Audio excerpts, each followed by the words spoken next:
Movie notes on MouseHunt, 1997 film for December 2024 viewing. I'm Tanis Coralee Leonhardi, she, her, hers of Seattle, and I just finished viewing this today, Wednesday, for December 2024. And it is the 1997 film MouseHunt. And my description for this viewing is a fiction film about brothers who inherit a house and a textile factory,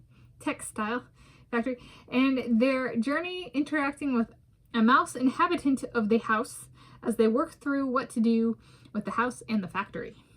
Yes, so kind of a joint residential and business kind of storyline with a rodent being a main character. How very cool.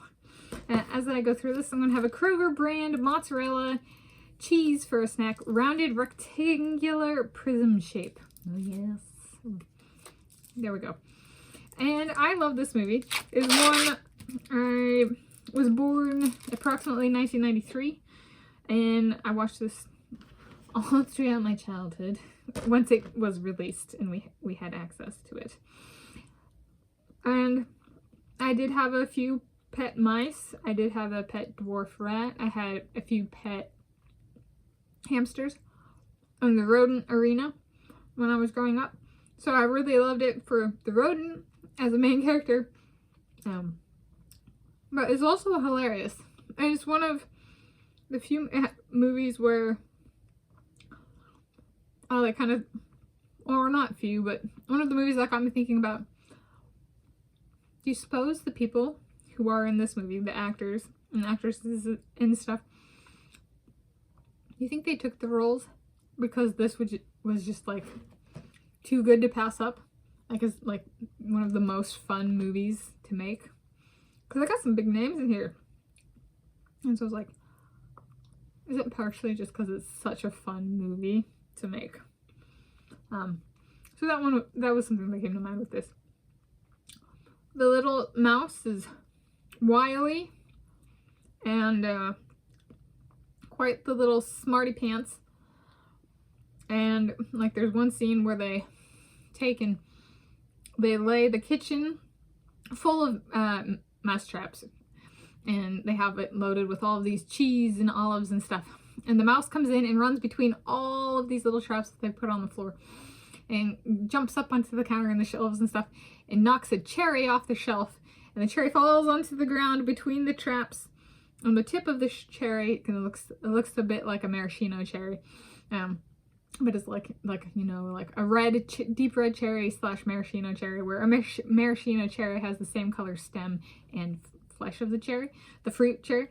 And it pops the trap and runs away with the cheese and olive stack upon its head. That then gets stacked up with then gets sucked up with a vacuum by one of the brothers. But the cherry stem triggers a trap. It pops the trap that has loaded. The bait on the trap is an olive, a Greek olive. Right. Or an olive implying what? Greece. And the cheese is France. There have been Olympic Games in my lifetime, and since this movie came out, both in Greece and France. So that cherry has been popped, so to speak, for this movie's legacy. It did not impede the forward progress of the Olympic Games. But there's a lot of stuff like that with this movie of kind of, if you know what community is being like encrypted or could be encrypted, might not have been encrypted.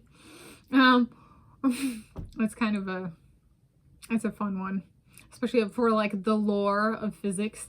This is certainly wealthy on the encryptions of the lore of physics. So it's kind of fun to circle back around to this movie now in 2024 with a degree in geology and geophysics and over 4 years in graduate school for geophysics and research in condensed matter physics and, you know, some understanding of quantum mechanics and stuff, to kind of come back and be like, It was funny back then too, and it's still funny now. I didn't like learning some of the lore of the communities that could have been encrypted does not ruin the movie. It's still quite hilarious. So yes, I still greatly enjoy it. That's a way of saying. So yes, there we go. If you're hungering for more, I greatly enjoyed this movie. And, maybe you will too. There we go. So my movie notes on MouseHunt, 1997 film, 4 December 2024 viewing, and I'll give The Cheese a 12 out of 10. I brushed my teeth after lunch, so it hasn't completely worn off yet.